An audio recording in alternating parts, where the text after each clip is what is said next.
welcome and thank you for one of the experimental live HugNations. Has anyone been to a HugNation online before? Not everyone. Oh. So I've been doing that live weekly for a decade, and it is one of the greatest treats and gifts in my life to have that recalibration every week. And so this is an exponentially more amazing gift to share this live experience with you guys right now. So thank you so much. Thank you for making the space and allowing. I wanted to talk about Thanksgiving because, well, it's almost Thanksgiving, and Thanksgiving is, are these people you guys know, or are they missionaries of some sort? They're missionaries. Should I invite them in? Yeah, they can enjoy this. Hi. I'm doing a Thanksgiving sermon. Would you like to sit in and have a seat and listen? Oh, no, that's Okay. okay. Oh, okay. All right. Bye. I think the pink hair scared him away. I think that's very appropriate. We just had some missionaries come to the door. I'm always a little shocked when I listen to them talk and then offer, you know what, I actually have some literature. Would you like one of my DVDs? And they're like, no.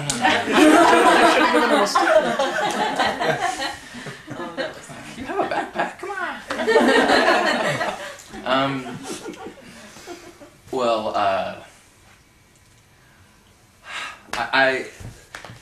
I started thinking about Thanksgiving and about,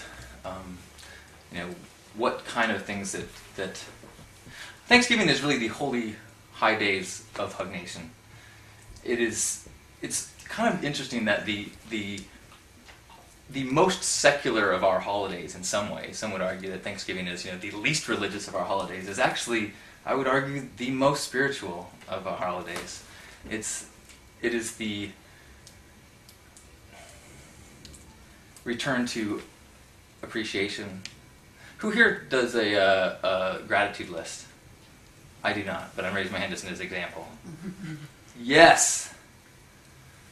That is the one of the only proven, tested things that they say, that if you want to be happier, doing a gratitude list is one of the only, it makes you happier. So if you would like to be a little happier, before you say, I'd like to be a little happier, do a gratitude list. And then when you do that, then you want to get happier, then you can complain about your state of joy and happiness and stuff. But that is an amazing one. I had I worked for a place for a while in the first .com bubble. It's called College Club. And it was, full of all people that thought they were going to change the world and all sorts of cool stuff. It was a wonderful experience, but we did something where every Friday at the end of the week, which we'd have a meeting at 5 o'clock, which is of course what everybody wants to do 5 o'clock on Friday, is have an all-staff meeting. But it was called an energy meeting. And the point was, you would have to give energy to someone in the company that had helped you throughout the week. And it's the kind of thing that when you started working there, you'd be like, oh my God.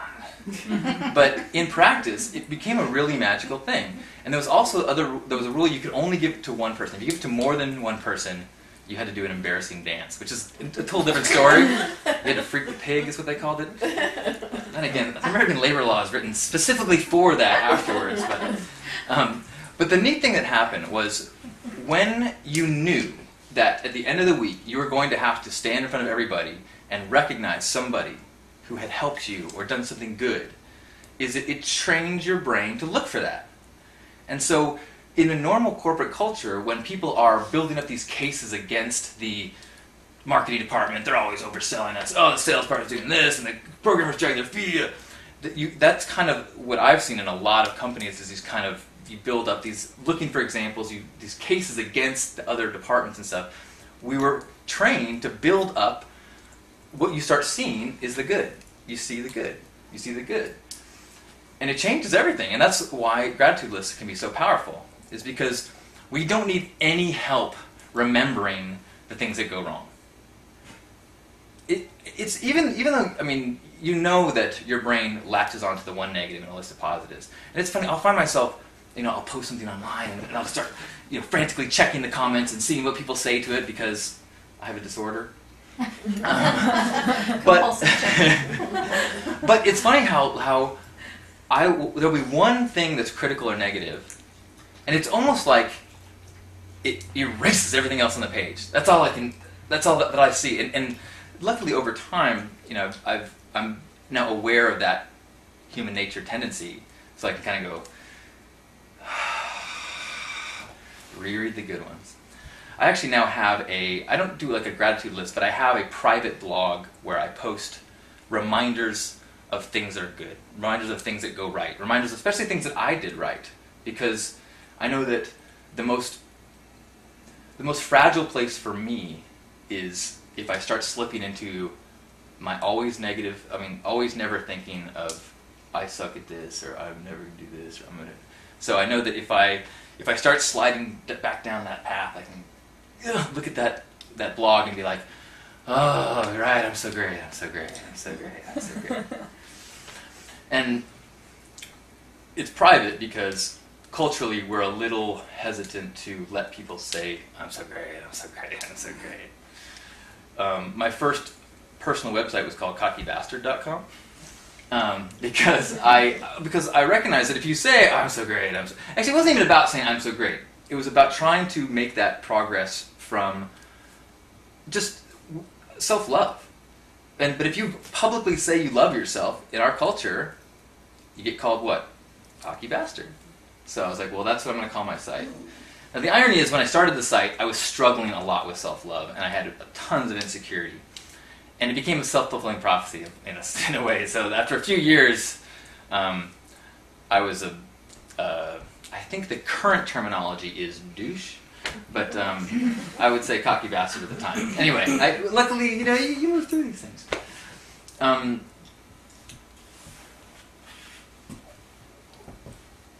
The HugNation was something that I did for many years with my grandpa. It actually didn't start with him, but it really became something powerful with him. And the reason that it became so powerful,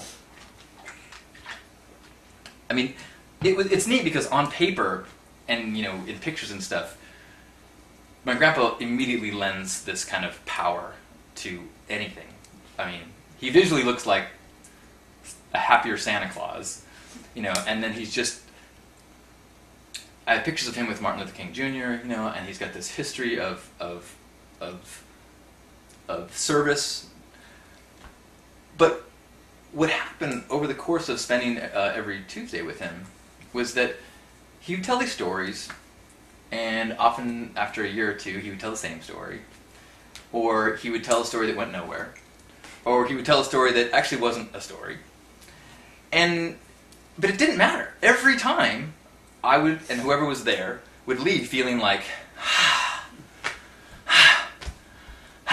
you just feel good. You just feel like life is awesome.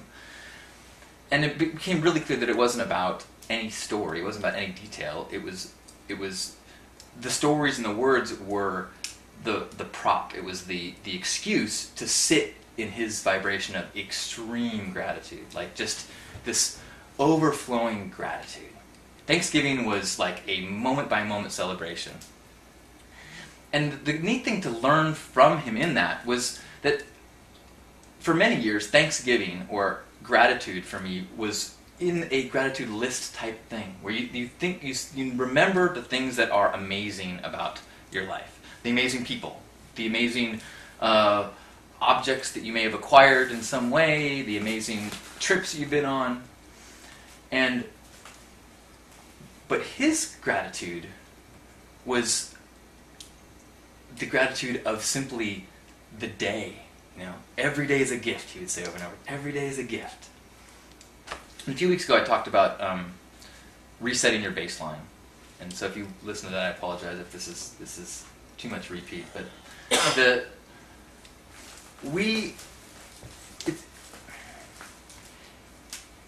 anyone been in a grocery store this week? Every once in a while, I'll be in a grocery store, and I'll slip into this, I'll channel my grandpa and just feel like this, oh my gosh, look at all of this food from all over the world. I mean, it's like a science fiction, like, I would like food from Asia, aisle 4. I would like a pear from Guam, aisle 3. It's like, seriously? That is, we have, I mean, if you look at the course of human history, the access to a produce of any sort that was fresh is just like shocking. And then to be able to just be like, I was really looking for 9 types of pears, and we have it. It's just and so the key in that is not feeling like, oh my gosh, that must have sucked, but just snapping back, always snapping back to, wow, what an amazing gift! This is incredible, because then you don't get so frustrated when it costs more than you thought it was going to be, or you couldn't afford the rare Asian pear, or whatever it is. It's just more like, oh my gosh, this, just being in this place right now is a gift. Has anyone read The Botany of Desire? Incredible book that follows plants through their paths as if they were the one guiding their evolution and not, they're acting upon humans. So there's an interesting story about how apples, Johnny Appleseed, how he went through the land, and he's kind of known as this mythical figure. There's a real guy named Johnny Appleseed, and the reason why he was doing what he was doing, he would go ahead of the settlers, plant seedlings. And there was a twofold reason. One is because to what's the term when they would take land and you homestead it? To homestead land, you had to have a certain amount of trees that were bearing fruits. Like you had to establish that you were actually there. So people would buy the seedlings. And the other thing is that apples had sugar, which you don't think about, and because we have access to so much, you don't think about. Can you imagine, like, you could go a year and not have access to sugar, which means you can't brew. The part of the Johnny Appleseed story that they don't tell you in schools or whatever is that they didn't want apple for the sugar to bake pies. They wanted apple because that's how they could make booze. But just like trying to just get your head into that, what would that be like to have such scarcity? I think can be such a healthy way to reset your baseline and just go, wow. I talk a lot about water because there's a great charity, charitywater.org, I think it's what it's called, and they have they've been building wells all over the world because they realize that, I mean, it's the majority or the number of people in the world that don't have access to clean water is just unbelievable. The types of hikes that people will do.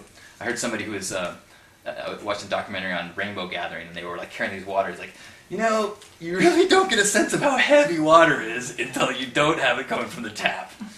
And so there are people, most of the world is carrying this water around, so they build these wells all around. And again, it's tempting to go into a feel bad about this disadvantage, but it is merely thinking of examples that can make you appreciate what you do have. And if you do have the tendency to go into the, oh my gosh, that makes me sad to think about, it's a good thing to remember that nobody who is struggling is thinking to themselves, I wish there were people out there feeling sorry for me. That would just fix all of this. If anything, they would want people thinking vibrationally that, there is a path of healing and growth. There is abundance. There is a path towards a solution. And then when things like Charity Water, which is an amazing group that starts to go, okay, as we raise this vibration and awareness, solution. They said that they have ongoing water for over 1 million people since they started this a few years ago. That's incredible. Water. And the cool thing about water is that it's kind of like you shower, like once every 3 weeks, something like that, maybe more. Okay, maybe daily, but it's one of those things where you have a constant reason to be appreciative, like hot water coming straight out of my wall, Wow. Wow. Like, a hover car, big deal. I have hot water that shoots out of my wall.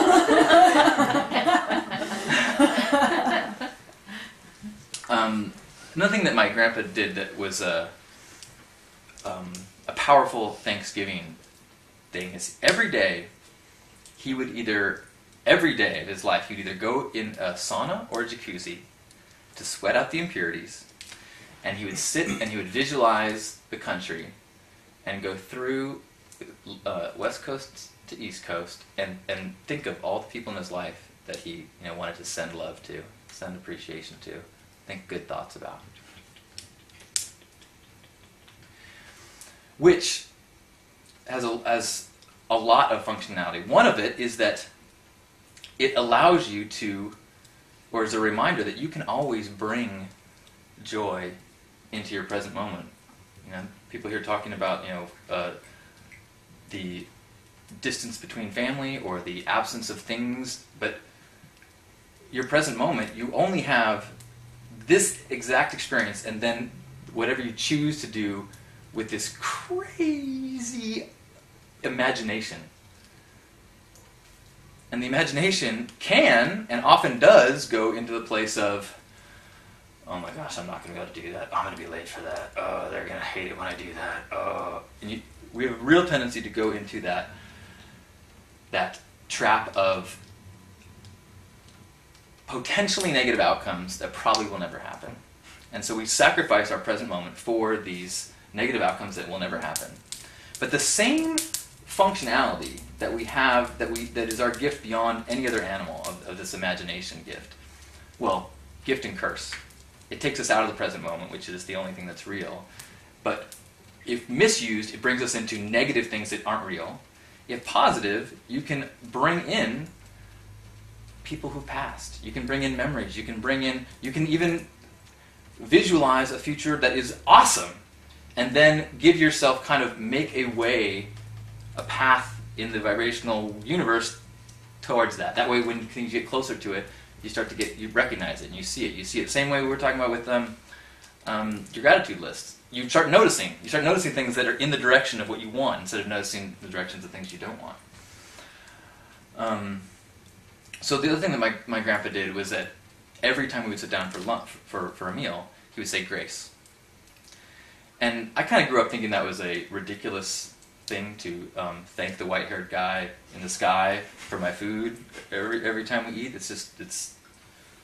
But it's another thing that you eat every day. And it's actually, if you can snap out of the taking things for granted, snap into the amazing process that's about to happen, where this living thing that you inhabit is going to convert stuff that's pulled energy directly and indirectly from the sun, and then it's going to go into your body. That aside, that miracle aside, just taking a moment every day to snap back into that state of gratitude, just to remind yourself. Because the problem that we have is with baseline. And then it creeps, and it creeps, and it creeps, and it creeps, and it creeps, and it creeps. And suddenly you're having a tantrum because you're out of the cologne that you'd wanted to have, and it's like these crazy. We suddenly get frustrated based on things that people, in our right minds, we would recognize that is not just the cherry on top. That is so beyond what we need, that the fact that not having it becomes pain is we're totally out of whack. And changing that, getting ourselves back, snapping ourselves back so we can get into that appreciation mode, that gratitude mode, that Thanksgiving place is what changes everything. How my grandpa would say, he would talk about every day being a gift, and how that shift in gratitude, when you can go from it being gratitude for things or the things that are way above your baseline, but when you can.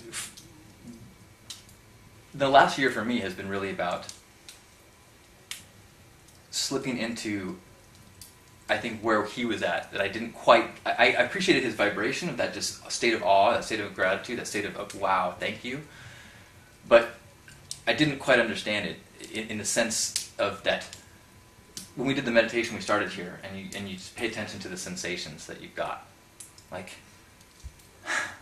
if you can slip into that place, it changes everything. And it's a twofold. It's part of it is setting your baseline, and the other part is becoming present. And that's actually, we could talk about that for a long time, but that is the gratitude, compassion, or love, and being present. Like, those three things, if you focus on those three things, and that's it, then you are going to be the happiest person you've ever met, and and the most well-liked person ever. That's it. Everything else kind of gets in the way. Or, I don't know if it gets in the way. It can be distracting. There was I was just reading this book, The Story of Bee. I don't know read that? Or about the guy who wrote Ishmael. And the theory of this book is that there's, before we had civilizations, humans survived and lived and thrived in a hunter-gatherer sense for like 100,000 years, maybe 200,000 years. But we consider the beginning of humans to be when we got into society and started building cities and building and kind of taming the land in some ways.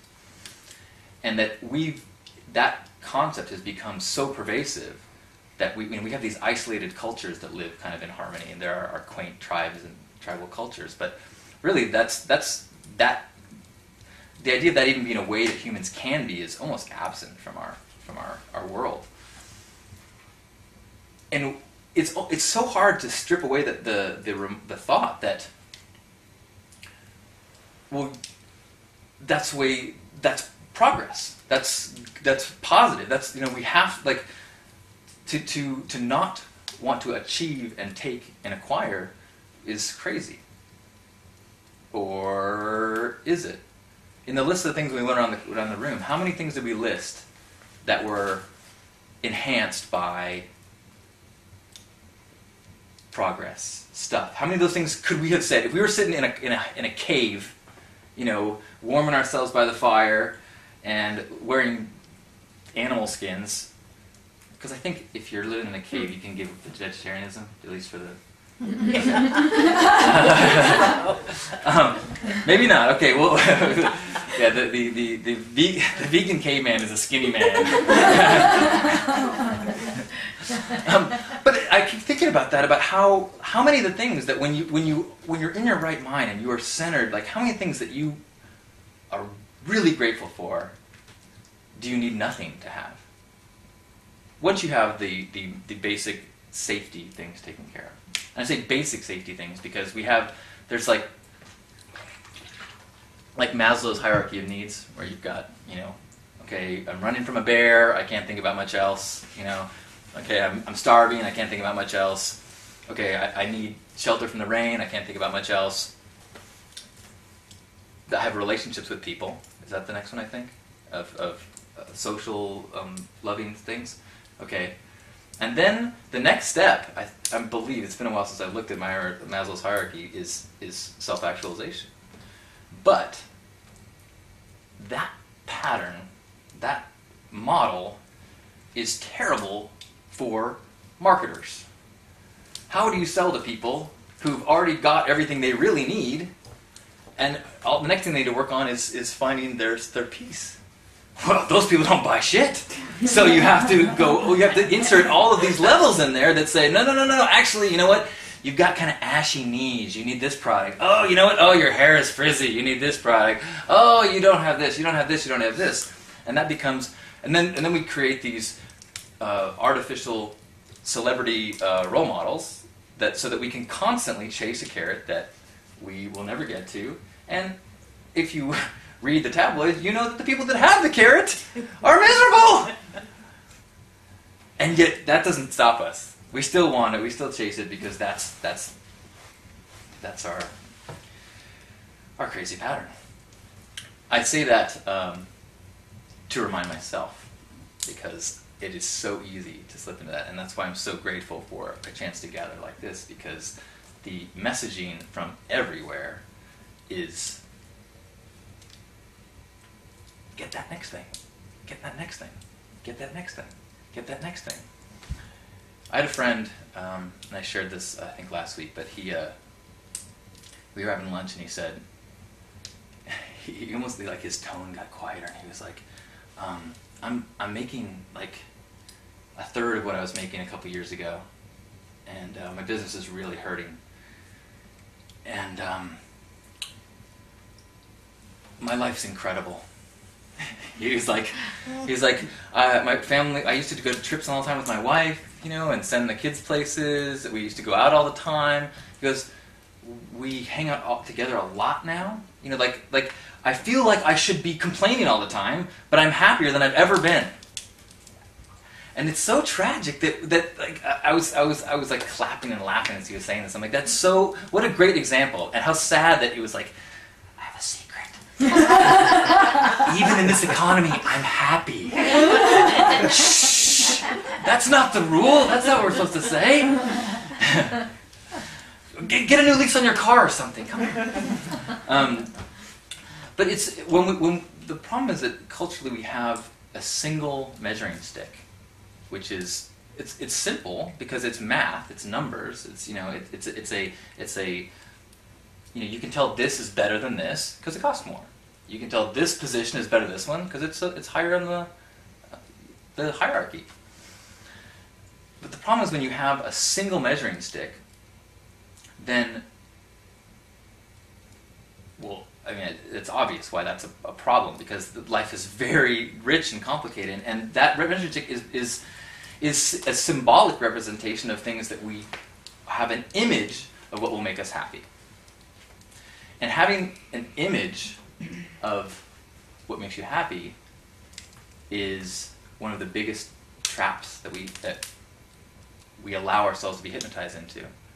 The idea of marketing is the art of planning a picture in your head of what will make you happy.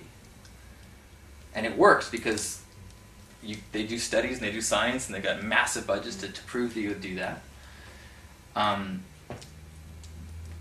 There was a Harley Davidson commercial that I talked about on HugNation a couple weeks ago. It was this cool black and white photography. These guys on hogs going up like Big Sur, and had this. Then it went black and this text go across the screen that said, "Last year, Americans spent $500 million on self-help books, $250 million on life coaching," and said, "That's one way to do it. Maybe there's a better way." And it was Harley Davidson. I'm like, really? Like, well, I could go inward and find out what brings me true happiness, or I could get you in this thing off the lot today, just for $15,000. We can make you happy, or at least make you match this picture that this ad has just made you feel that's gonna do it. That's it. I had no idea that's what's gonna make me happy, and free. I'll be free, right? Because of the way the music sounded. And so, unfortunately, because there's very few advertisements that say, you know what, you probably don't need this. Well, we have 60-second commercial? Okay. It's just the economics don't work for that. So we have to have a moment like this, where you can recalibrate and remember and kind of like fight back the tide of cultural messaging that is planting these pictures, that is trying to convince you that you're not enough, that you're lacking, that when Thanksgiving comes around, the things that we need to be thankful for is the big gift that you're going to get on Christmas, or the grandiose things. I remember I went to the Costa Rica with my dad when I was in college, and we went on this rainforest or cloud forest or dense forest jungle-y tour. And it was a big group of people, and the guide, very soon at the beginning of the tour, he starts talking about, well, I'm going to take you to places where the monkeys frequent. I was like, ooh, the monkeys! Oh, I want to see the monkeys. And we're going along, and it's like, oh, this should be. Oh, no, that's not it. And so we're, after a couple hours of like monkey hunting, I was like, what makes the monkey so much better than everything else here? Like, this is incredible. At one point, I was like, I just got so frustrated. I took like a 1-foot step off this little path, and just crouched and looked at the little land around me, and just kind of let my eyes just kind of stare, and started noticing all the little things crawling, and all the life, and all the decay, and all the stuff, and I was like,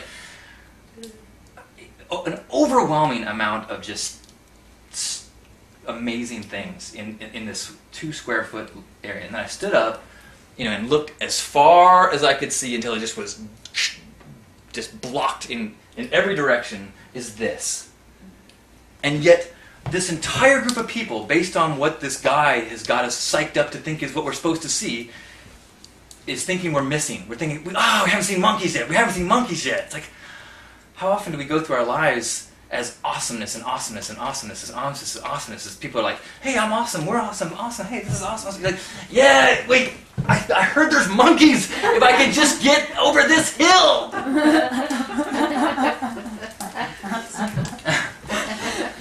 Oh dear, how long have I been talking? Let's see. So,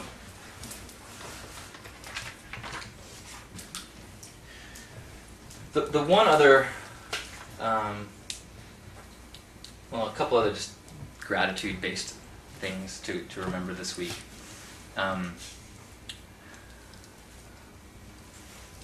One is that it's really easy to fall into the pattern or the trap of assuming that you know what is something to be grateful for and something that is a liability or it's going to be a bad thing. How many people would say, oh, I'm grateful that I lost my job or I'm looking for work? All right, yeah, let's see.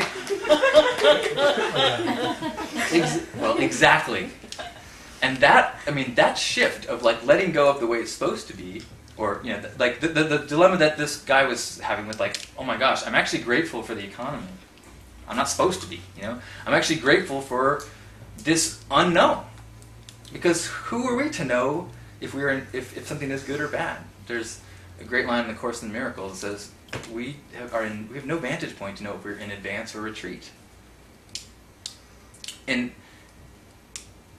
anyone ever been in a relationship that when it ended, you were like, please don't leave me.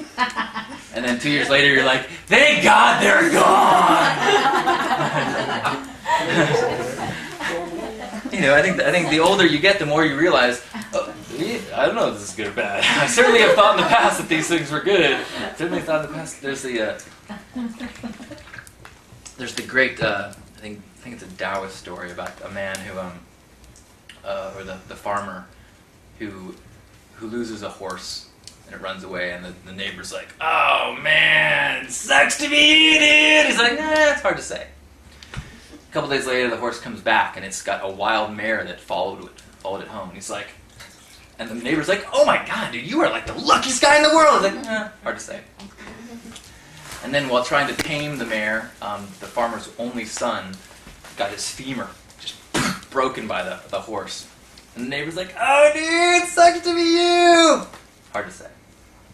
Next day, the army comes through town, takes all the eligible men and enlists in the army. And the neighbor's like, you're so... Hard to say. And as we list out our gratitude lists, I think that's an easy thing to just amplify that list into like, I'm open. It's hard to say. They did a test on what makes people lucky, trying to figure out, like, they should have given it to this farmer and his neighbor, because I shouldn't can tell you how they were going to score it on it. But they did this test where they had a newspaper that they made specifically for this, and it had a certain number of pictures in it. And they gave it to people and said, how many pictures are in this section of the newspaper? And the people that generally were considered not lucky went 1, 2, 3, 4, 5, 6, 7, 8, 9, 10. And the people that were considered lucky flipped through it and saw that on the last page there was a little thing that said, there are 30 pictures in this paper. So luck can sometimes be not being attached to the way you think it's supposed to be, not judging it based on the way you think it's supposed to be, not having a picture of what you think happiness is, because it can be a lot of other things. I certainly would not have imagined that this would be such a joyous part of my life if you would have asked me 10 years ago. I would have said, well, I'd like to be like a Playboy Mansion, and now I think, oh God, I actually had to work the Playboy Mansion a couple times in the last few years, like, for a job, and I was like, it's cool because I get to scratch that, elementary school itch, and say, hey, I've been in the grotto. But after that, I was like, oh God, this is, I'm so glad this is not my life. I'm so glad that I figured out, to say that I'm living my dreams would be ridiculous, because my childhood dreams involved things like the mansion. And that is such a superficial, that is using the old measuring stick of what matters. When how many of the things that we listed on our gratitude list would have made it into the grotto?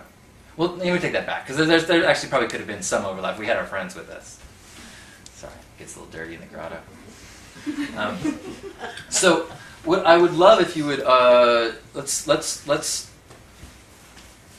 swirl the gratitude up and do a HugNation hug. And the HugNation hug started initially as a way to visualize that the world would rather hug you than hurt you. That no matter what we hear in the news about them, us, them, that is a silly notion, especially as the internet was picking up. That this is us and them is it's as ridiculous as the marketing that tells you that you need this. This is them. If you've ever traveled, you know that that's just not the case. That's the people you meet are not them. They're you and me with funny accents. Nothing personal. But HugNation, through hanging out with my grandpa and through just what it's evolved into something much more, which is more than just us and them, but just that there's just one. So let's grab ourselves by the shoulders. Just sit in appreciation for this vehicle that has taken us through this week, that has given us tastes and helped us walk down the hall, helped us see movies and read things, and so many things that we were able to experience this week. A lot of them we probably took for granted, and that's okay.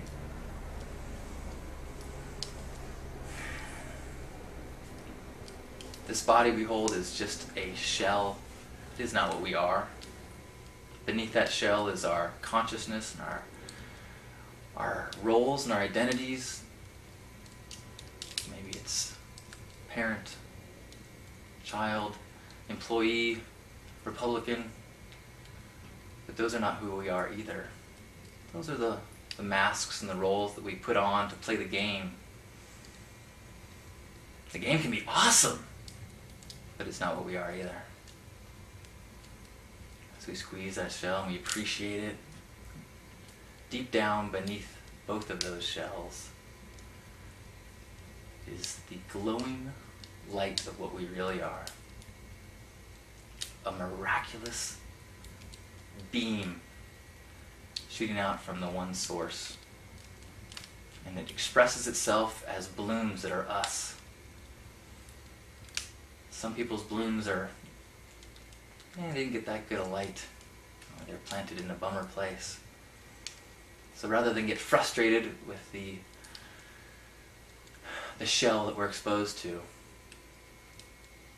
try to be appreciative and loving and know deep inside that they are expressions of the divine as well.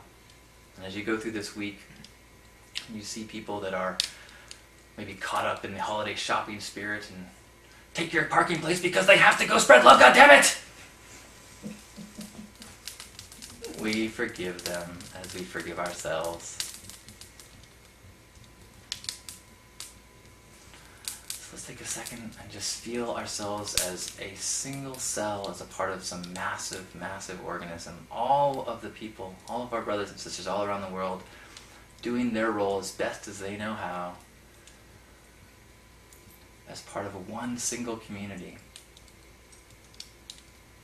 And we just need to surrender to it and allow that divine light to shine through us. Take a deep breath.